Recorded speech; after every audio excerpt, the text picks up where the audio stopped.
Selamat pagi semuanya. Pada saat ini kita akan mempelajari mengenai masa praksara atau di mana masa manusia belum mengenal tulisan. Biasanya manusia masa ini masih berpindah-pindah dan mereka itu tujuannya mereka masih mencari makanan di hutan. Ada pun berburu di hutan untuk video dan ucapan dan saksikan. Terima kasih. Halo anak-anak, apa kabar? Salam sehat untuk kalian. Kita bertemu kembali dengan materi kehidupan manusia pada masa praaksara. Selamat belajar. Tujuan pembelajaran kita hari ini adalah menganalisis kehidupan manusia pada masa praaksara. Mengenal masa praaksara. Masa praaksara disebut juga sebagai masa nirleka. Praaksara adalah masa sebelum di mana manusia mengenal tulisan, dan nirleka adalah masa tidak ada tulisan. Masa praaksara dikenal sebagai masa prasejarah. Masa praaksara dimulai sejak manusia ada dan berakhir setelah manusia mulai mengenal tulisan. Berakhirnya masa praaksara tidak sama bagi tiap-tiap bangsa. Misalnya, bangsa Mesir dan Mesopotamia telah mengenal tulisan 3000 tahun sebelum Masehi. Artinya, mereka telah meninggalkan masa praaksara 3000 tahun sebelum Masehi. Masyarakat di Indonesia mulai mengenal tulisan sekitar abad ke-5 setelah Masehi. Hal ini diketahui dari yupa atau batu bertulis peninggalan kerajaan Kutai yang terdapat di Muara Kaman, Kalimantan Timur. Kehidupan manusia pada masa praaksara dapat dipelajari melalui peninggalan berupa artefak dan fosil. Artefak adalah benda peninggalan buatan tangan manusia di masa lampau yang dapat dipindahkan. Sedangkan fosil adalah sisa-sisa atau bekas-bekas makhluk hidup yang menjadi batu atau mineral. Sekarang, mari kita perhatikan mengenai periodisasi masa praaksara. Periodisasi atau pembebakan zaman di muka bumi dapat dilakukan secara 3 hal. Yang pertama secara geologis, yang kedua secara arkeologis, dan yang ketiga secara perkembangan kehidupan manusia. Periodisasi secara geologis. Menurut para ahli geologi, sejarah perkembangan bumi terbagi menjadi 4 periode. Yang pertama, zaman Arkaikum, yang kedua, zaman Paleozoikum, yang ketiga, zaman Mesozoikum, yang keempat, zaman Neozoikum atau Kenozoikum. Pada zaman Neozoikum atau Kenozoikum dibagi lagi menjadi 2 zaman. Yang pertama zaman Tertier dan yang kedua zaman Kuartier. Pada zaman Kuartier inilah mulai ada tanda-tanda kehidupan manusia. Zaman Arkaikum yang merupakan zaman tertua dan berlangsung kira-kira sejak 2500 juta tahun yang lalu. Belum terdapat kehidupan pada zaman ini karena kulit bumi masih sangat panas. Zaman Paleozoikum. Zaman ini berlangsung kira-kira sejak 340 juta tahun yang lalu. Pada zaman ini mulai muncul tanda-tanda kehidupan, antara lainnya muncul binatang-binatang kecil yang tidak bertulang punggung, berbagai jenis ikan, amfibi, dan reptil. Zaman Mesozoikum. Zaman ini berlangsung kira-kira 140 juta tahun yang lalu. Pada zaman ini didominasi oleh binatang-binatang dengan bentuk tubuh yang besar seperti dinosaurus. Pada zaman ini juga muncul berbagai jenis burung. Zaman Mesozoikum disebut pula dengan zaman reptil karena pada zaman ini jenis binatang reptil paling banyak ditemukan. Neozoikum atau Kenozoikum. Zaman ini berlangsung sejak kira-kira 60 juta tahun yang lalu. Pada zaman tertier, jenis-jenis reptil besar mulai punah dan bumi dikuasai oleh hewan-hewan besar menyusui. Contohnya gajah purba atau Mammuthus yang pernah hidup di Amerika Utara dan Eropa Utara. Zaman kuartier berlangsung sejak 3 juta tahun yang lalu. Zaman ini merupakan awal kehidupan manusia pertama kali di muka bumi. Sekarang mari kita perhatikan mengenai periodisasi secara arkeologis. Secara arkeologis, masa praaksara dibedakan menjadi dua, yaitu zaman batu dan zaman logam. Zaman batu adalah zaman ketika sebagian besar perkakas penunjang kehidupan manusia terbuat dari batu. Zaman logam adalah zaman yang ditandai dengan kemampuan manusia dalam membuat alat-alat dari logam. Zaman batu dibagi menjadi 4 zaman, yaitu yang pertama Paleolitikum, Mesolitikum, Neolitikum, dan yang terakhir tradisi megalitik. Paleolitikum. Paleo artinya tua, litos artinya batu, sehingga Paleolitikum diartikan sebagai zaman batu tua. Zaman ini diperkirakan berlangsung selama 600.000 tahun silam. Hasil kebudayaannya banyak ditemukan di daerah Pacitan dan Ngandong, Jawa Timur. Kehidupan manusia pada zaman Paleolitikum sangat sederhana. Hidup secara berpindah-pindah atau nomaden, memperoleh makanan dengan cara berburu, mengumpulkan buah-buahan, umbi-umbian, serta menangkap ikan. Alat yang digunakan pada zaman Paleolitikum terbuat dari batu yang masih kasar dan belum diasah, seperti kapak perimbas atau alat serpih. Mesolitikum. Mesolitikum berasal dari kata meso yang artinya tengah dan litos yang artinya batu, sehingga zaman ini disebut sebagai zaman batu tengah. Pada zaman Mesolitikum, manusia sudah ada yang hidup secara menetap.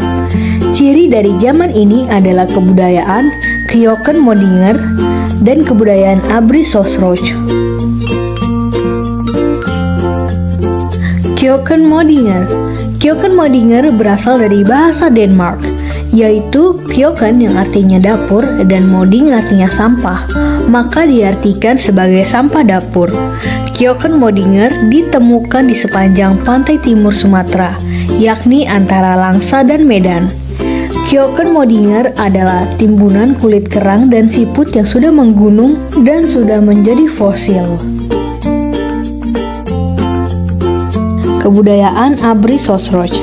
Abris yang artinya tinggal, sos dalam, dan roch gua adalah gua-gua yang dijadikan tempat tinggal manusia purba yang berfungsi sebagai tempat perlindungan dari cuaca dan binatang buas. Alat-alat yang ditemukan pada gua ini antara lain alat-alat dari batu seperti ujung panah, flakes, batu pipisan, serta alat-alat dari tulang dan tanduk rusa. Kebudayaan Abri-Sosroch banyak ditemukan di Besuki, Bojonegoro, dan Sulawesi Selatan. Neolitikum. Neolitikum berasal dari kata neo yaitu baru dan litos yaitu batu yang berarti zaman batu baru. Manusia pada masa ini mulai hidup menetap dan mampu menghasilkan bahan makanan sendiri melalui kegiatan bercocok tanam.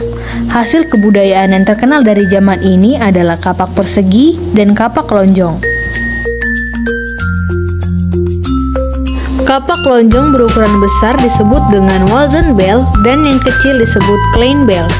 Kapak persegi memiliki bentuk persegi panjang dan trapesium. Kapak persegi berukuran besar disebut dengan beliung dan fungsinya sebagai cangkul. Kapak ukuran kecil disebut tarah atau tatah dan fungsinya sebagai alat pahat. Pada zaman Neolitikum, terdapat barang lain seperti perhiasan yang terbuat dari batu dan kulit kerang, gerabah, dan pakaian. Tradisi megalitik. Tradisi megalitik adalah pendirian bangunan dari batu yang berukuran besar. Tradisi ini muncul pada zaman batu dan erat kaitannya dengan kepercayaan pemujaan terhadap roh nenek moyang. Terdapat jenis bangunan megalitik. Yang pertama, menhir. Menhir adalah bangunan berupa batu tegak atau tugu yang berfungsi sebagai tempat pemujaan roh nenek moyang atau tanda peringatan untuk orang yang telah meninggal. Yang kedua, dolmen. Dolmen adalah bangunan berupa meja batu yang berfungsi sebagai tempat persembahan untuk memuja arwah leluhur, pelinggi, tempat duduk untuk kepala suku atau raja. Yang ketiga, kubur peti batu, yaitu tempat untuk menyimpan mayat. Selanjutnya, waruga. Waruga merupakan peti kubur batu yang berukuran kecil dan banyak ditemukan di daerah Sulawesi Tengah. Sarkofagus. Sarkofagus adalah bangunan berupa kubur batu yang berbentuk seperti lesung dan diberi tutup dan banyak ditemukan di daerah Bali.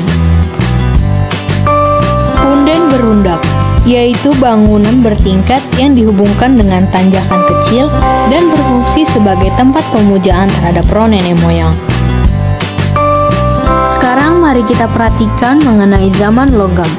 Zaman logam terdiri dari 3 zaman, yaitu zaman perunggu, zaman tembaga, dan zaman besi. Indonesia hanya mengalami 2 zaman logam, yaitu zaman perunggu dan zaman besi. Benda yang dihasilkan adalah kapak corong, nekara, moko, bejana perunggu, manik-manik, dan cendrasa. Selanjutnya, mari perhatikan mengenai periodisasi berdasarkan perkembangan kehidupan. Masa praaksara berdasarkan periodisasi perkembangan kehidupan terdiri dari 3 hal. Yang pertama, masa berburu dan mengumpulkan makanan, masa bercocok tanam, serta yang terakhir masa perundagian. Masa berburu dan mengumpulkan makanan dibagi menjadi 2 tingkat. Yang pertama, tingkat sederhana. Pada masa ini, manusia hidup bergantung pada alam, tinggal di daerah yang ada airnya, hidup secara berkelompok dan nomaden, mengumpulkan makanan dari alam dan berburu. Mereka mampu membuat alat sederhana dari batu, tulang, dan kayu yang masih berbentuk kasar, seperti contohnya kapak perimbas, kapak penetak, pahat genggam, dan kapak genggam. Pada tingkat lanjut, manusia mulai mengenal cara bercocok tanam sederhana dan mengembangbiakan binatang. Pada zaman ini, manusia tinggal di dalam gua dan dinding gua dilukis berupa gambar tangan binatang yang menandakan berkembangnya kepercayaan manusia pada masa itu. Alat-alat masih terbuat dari batu yang bentuknya lebih halus seperti kapak Sumatera dan alat tulang sampung. Masa bercocok tanam. Pada masa ini, manusia hidup dengan bercocok tanam dan mengembangbiakan binatang ternak. Manusia hidup dengan menetap dan membentuk masyarakat perkampungan yang dipimpin oleh kepala kampung. Pada masa ini, berkembang tradisi pendirian bangunan megalitik atau bangunan besar dari batu. Masa perundagian. Pada masa ini, manusia sudah mahir membuat berbagai peralatan atau perkakas. Alat yang dihasilkan juga terbuat dari logam. Masyarakat sudah hidup menetap di perkampungan yang lebih besar dan jauh lebih teratur. Sekarang mari kita simak mengenai nilai budaya dan tradisi dari kehidupan manusia pada masa praaksara.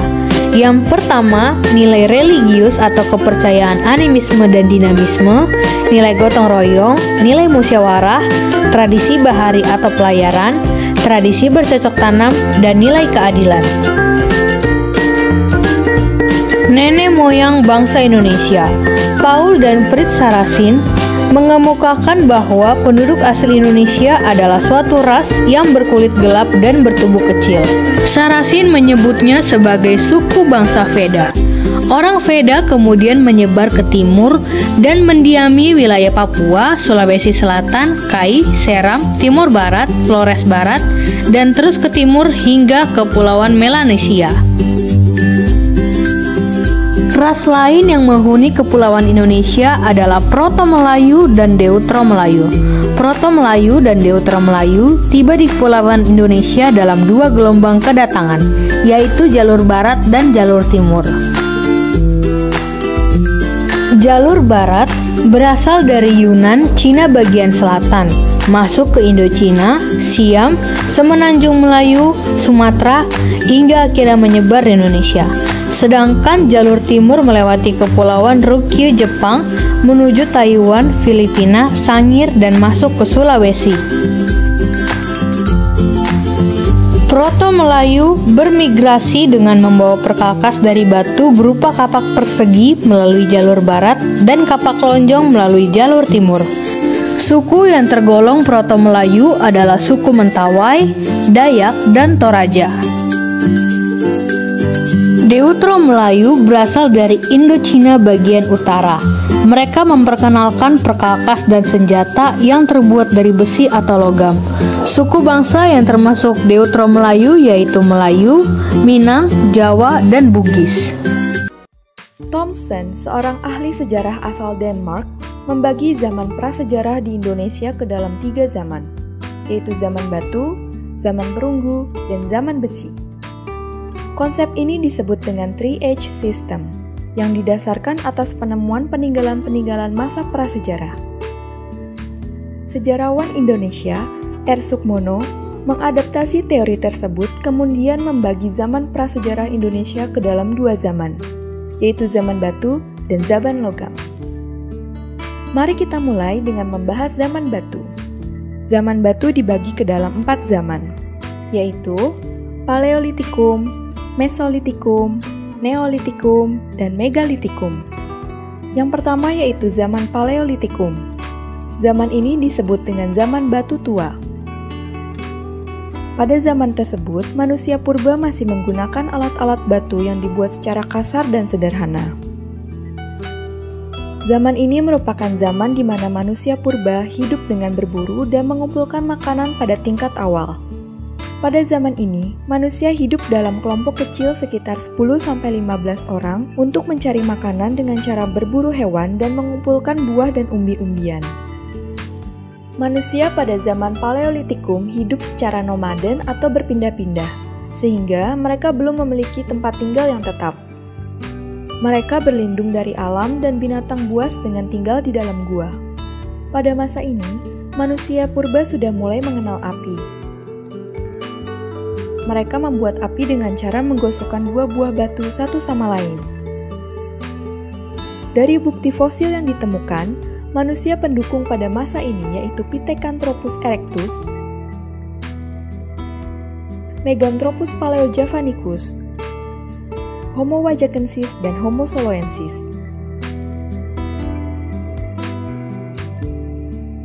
Berdasarkan daerah penemuan peninggalan sejarahnya, hasil kebudayaan Paleolitikum dibagi menjadi 2, yaitu kebudayaan Pacitan dan kebudayaan Ngandong. Kebudayaan Pacitan ditemukan oleh seorang ahli paleontologi bernama von Koningswolf pada tahun 1935. Hasil peninggalan kebudayaan yang ditemukan yaitu kapak genggam atau chopper, yang diperkirakan merupakan hasil kebudayaan manusia jenis Meganthropus. Begitu juga dengan kapak perimbas, yang diperkirakan merupakan hasil kebudayaan manusia Pithecanthropus. Selain itu, ditemukan juga alat-alat serpi berupa potongan batu yang masih kasar. Kebudayaan kedua yaitu kebudayaan Ngandong, yang ditemukan di daerah Ngandong, Ngawi, Jawa Timur.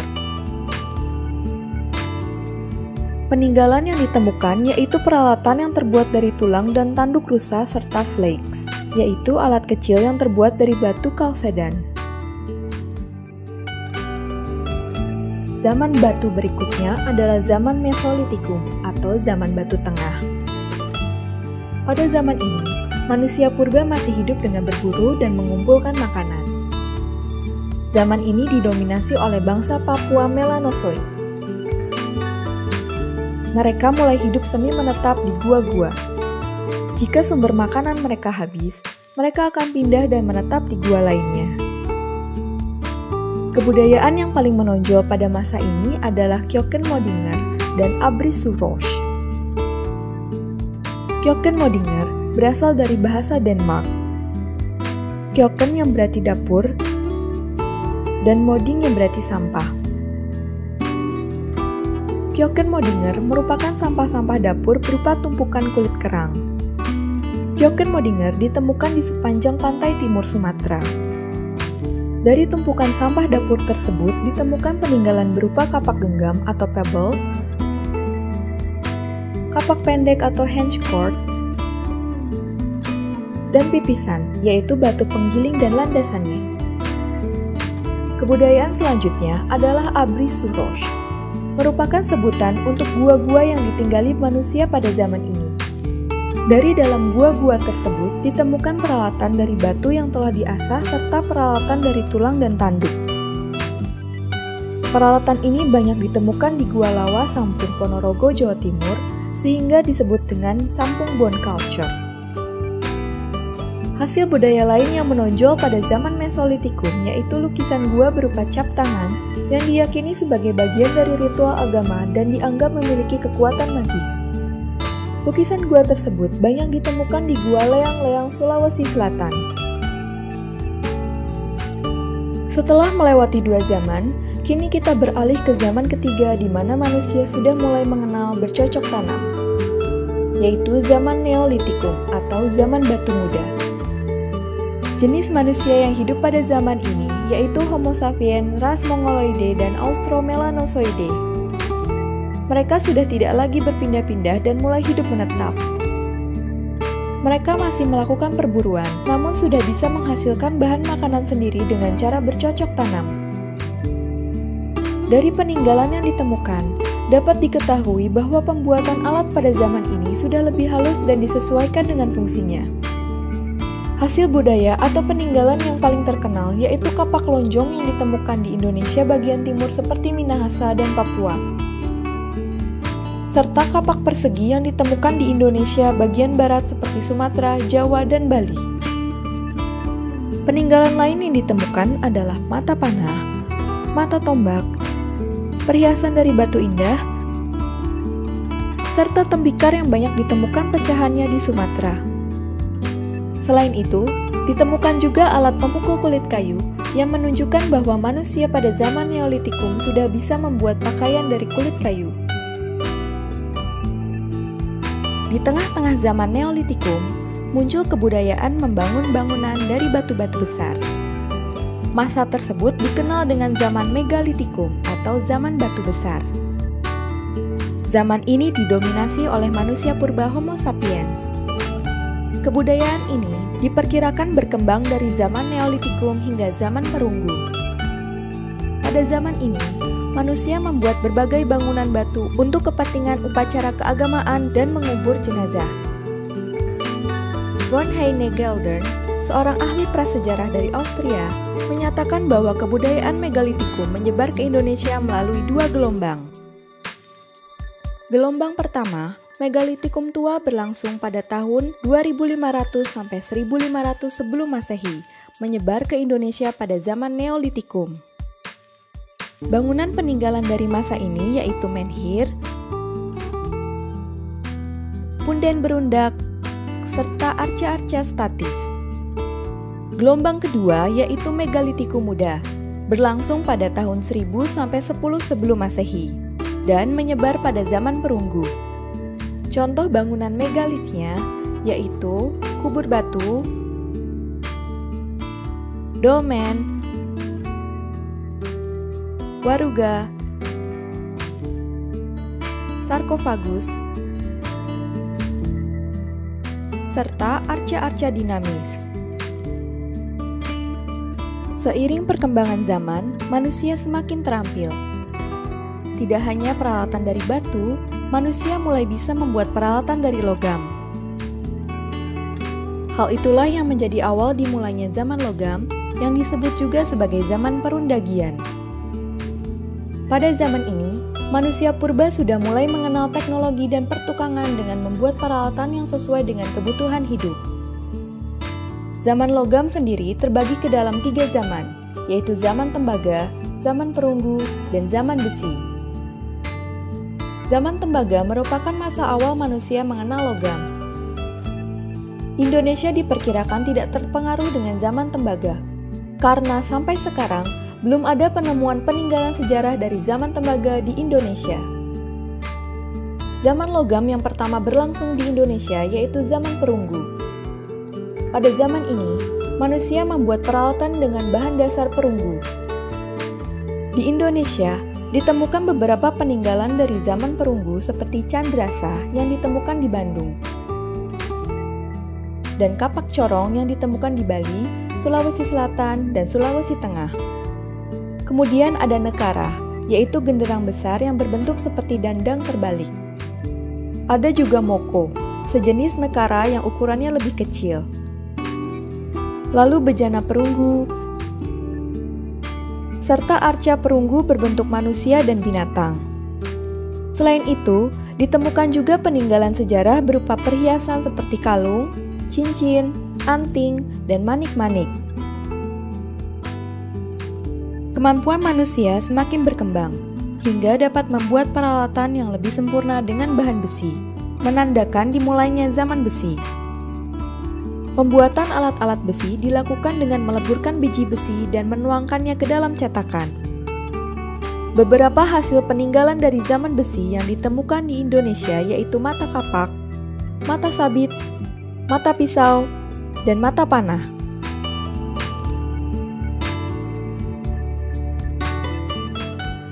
Demikianlah pembagian zaman prasejarah atau praaksara berdasarkan peninggalan sejarahnya.